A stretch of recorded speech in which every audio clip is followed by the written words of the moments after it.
이 프로그램은 정성과 신뢰, 사회 환원 및 나눔 경영을 바탕으로 하는 최상의 상품을 제공하는 미주 최대 한인마트 H마트, 고객과 지역사회를 위한 나눔을 실천하며 지역 성장을 위해 최선을 다하는 미국 내 최대 아시아계 은행 뱅크 오브 호프 제공입니다.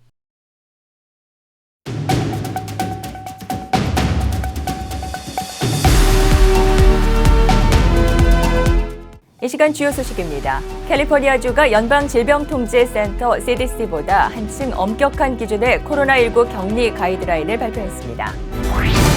LA 카운티 지역 1일 코로나 확진자가 3만 명을 넘기며 역대 최대치를 기록하고 있습니다. LA 한인타운의 CVS 매장에 타이레놀, 아스피린, 나이킬 등 기침 해열제 및 진통제 진열장이 텅 비어 있습니다. LA 카운티 전역에서 차량 도난 건이 급증했습니다. LA 경찰국 LAPD에 따르면 지난 2년 사이 LA를 비롯한 카운티 전역의 차량 절도 건은 무려 40% 이상 급증했습니다. 미국에 본사를 둔 농업기업 몬산토의 전직 중국인 직원이 중국 정부를 위해 회사 기밀 절도를 모의한 산업 스파이 혐의에 대해 시인했다고 AFP 통신 등이 보도했습니다. 삼성과 LG는 세계 최대 정보기술 IT 전자박람회 CES 2022에서 미래 라이프 스타일을 제안하는 차세대 기술을 선보였습니다. 이상은 이 시간 주요 뉴스입니다. 여러분 안녕하십니까? CBS 뉴스입니다. 이 시간 첫 소식입니다. 캘리포니아주가 연방질병통제센터 CDC보다 한층 엄격한 기준의 코로나19 격리 가이드라인을 발표했습니다. 캘리포니아주 보건국이 CDC보다 한층 강한 코로나19 격리 가이드라인을 내놨다고 인터넷 매체 데드라인이 보도했습니다. CDC는 지난 3일 코로나19 확진 판정을 받거나 확진자와 접촉했을 경우 자가격리 기간을 10일에서 5일로 단축한다고 발표했습니다.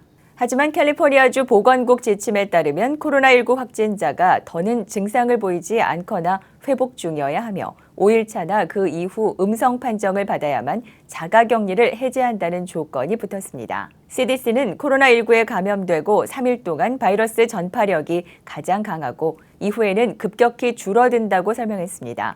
때문에 CDC는 5일이 지나면 코로나19 테스트 없이 자가격리를 종료해도 된다는 지침을 내놨습니다. 반면 코로나19 확진자 급증에 따라 캘리포니아 보건국은 이번에 테스트를 통해 음성 판정을 받아야 한다는 내용을 추가했습니다. LA 카운티 지역 1일 코로나 확진자가 3만 명을 넘기며 역대 최대치를 기록했습니다. LA 카운티 공공보건국에 따르면 6일 보고된 1일 확진자는 3만 7,215명입니다. 이는 팬데믹 사태가 불거진 이후 최다 확진자 기록입니다. 이날 1일 검사자 대비 확진율은 21.9%입니다. 검사자 5명 중 1명꼴로 확진자가 발생한 셈입니다. 오미크론에 감염될 경우 증상이 미미하다는 당초 발표와 달리 입원자도 계속 늘고 있습니다. 현재 LA 카운티 내 병원에 입원한 확진자는 2,661명으로 전날보다 200명이 늘었습니다. 보건국 바바라 페러 국장은 비접종자가 접종자에 비해 입원할 확률은 38배나 더 높다며 우리는 이 사태를 해결하기 위해 필요한 모든 조치를 취해야 하는 시급한 상황에 놓여 있다고 말했습니다. 에릭 가세티 LA 시장은 감염이 되면 나이와 기존의 건강 상태에 대해서는 할 수 있는 게 아무것도 없다며 대신 지금이라도 할 수 있는 유일한 한 가지는 바로 백신을 접종하는 것이라고 말했습니다. LA 한인타운 CVS 매장에 타이레놀, 아스피린, 나이킬 등 기침 해열제 및 진통제 진열장이 텅 비어 있습니다. 오미크론 바이러스 확산과 독감 코로나19의 동시 감염을 의미하는 플루로나 감염자 발생, 1일 확진자 수 최대치 기록 등 팬데믹 상황이 갈수록 악화되고 있는 가운데 대형 약국 체인점의 약품 진열장의 약품들은 품귀 현상을 빚고 있습니다. LA 카운티 전역에서 차량 도난 건이 급증했습니다. LA 경찰국 LAPD에 따르면 지난 2년 사이 LA를 비롯한 카운티 전역의 차량 절도 건은 무려 40% 이상 급증했습니다. LAPD 주베이 메지아 수사관은 도시 전역의 자동차 절도 사건 증가율은 사상 최고 수준이라며 특히 팬데믹 사태 이후 차량 도난 건이 급증했다고 말했습니다. 실제 LA 한인타운의 경우 지난 한 해 동안 차량 탈취로 인한 피해자는 1,277명이었습니다. LAPD는 절도범들의 주요 표적이 되는 차종도 공개했습니다. 대체로 1990년대 후반에 생산된 혼다와 쉐보레 차량이 많았습니다. 메지아 수사관은 절도범들은 자동차 문과 점화 시스템 사이의 메커니즘을 이용해 1분 내로 매우 간단하게 차량을 훔친다며 주요 표적이 되는 차들은 절도범들 사이에서 훔치기가 쉬운 차량으로 소문이 난 상태라고 말했습니다. LAPD는 차량 도난 예방을 위해 차 안에 귀중품을 두지 말 것, 가능한 조명이 밝은 곳에 주차할 것, 장기간 주차 시 핸들이나 바퀴에 잠금 장치를 해둘 것, 자동차 경보 장치를 설치할 것 등을 조언했습니다.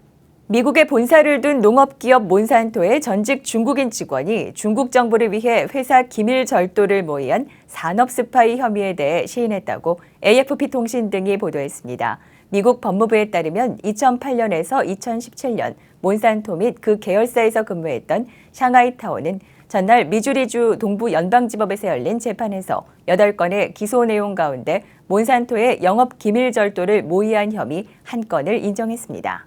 샹하이타오가 훔친 정보는 몬산토사가 농업 생산량 증대를 돕기 위해 개발한 예측 소프트웨어의 알고리즘입니다.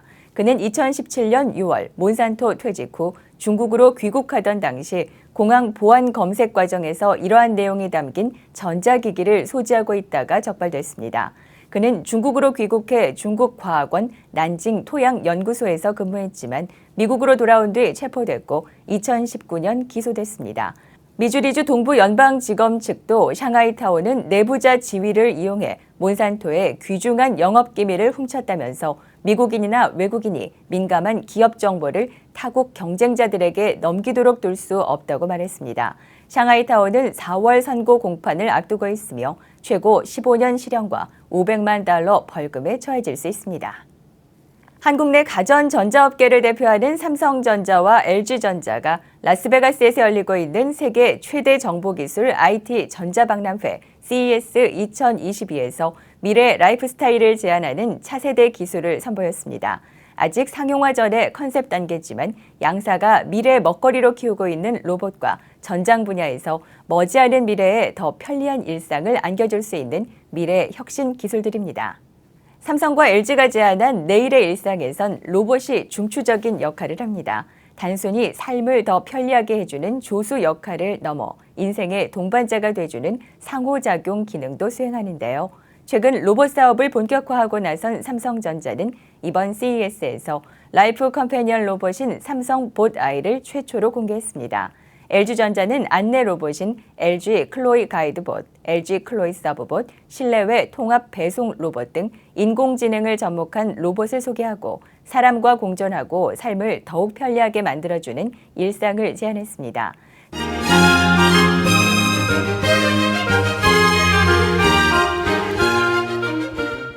이어서 교계 소식입니다. 코로나 변이 바이러스인 오미크론의 확산으로 한인 교계도 속속 대응 방침을 마련하고 있습니다.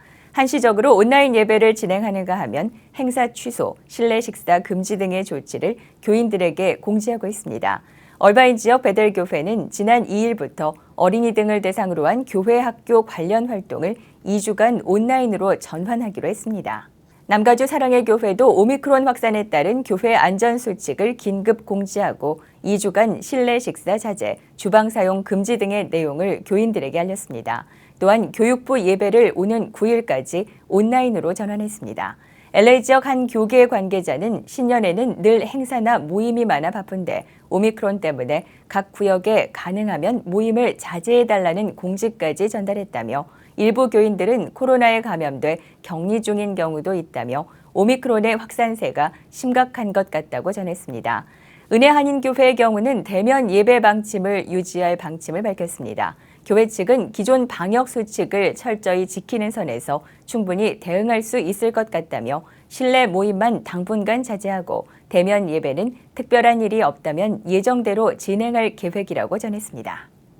지난해 미국 뉴욕에 위치한 UN 본부에 설치됐다가 성경에 등장한 말세의 짐승을 상징한다는 이유로 논란이 된 조형물이 철거됐습니다. 미국 크리스찬 포스트에 따르면 이번 국제 평화와 안보를 위한 수호자 조각상은 UN 주재 멕시코 대표부가 주최한 임시 전시회 작품입니다.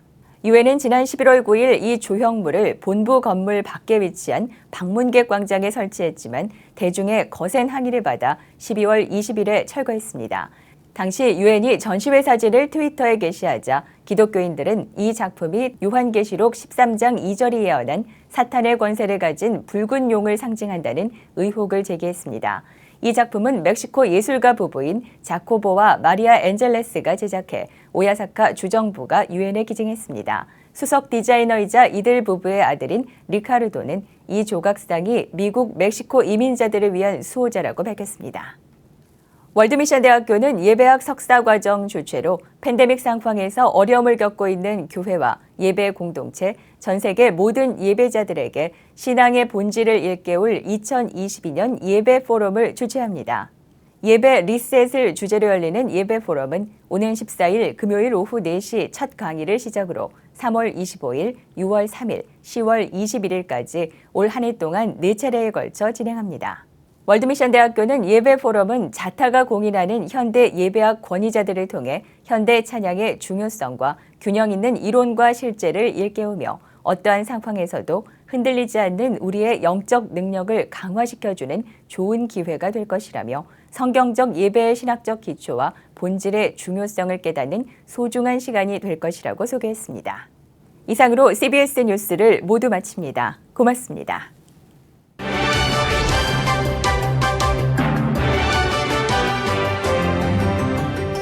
이 프로그램은 정성과 신뢰, 사회 환원 및 나눔 경영을 바탕으로 하는 최상의 상품을 제공하는 미주 최대 한인마트 H마트, 고객과 지역사회를 위한 나눔을 실천하며 지역 성장을 위해 최선을 다하는 미국 내 최대 아시아계 은행 뱅크 오브 호프 제공입니다.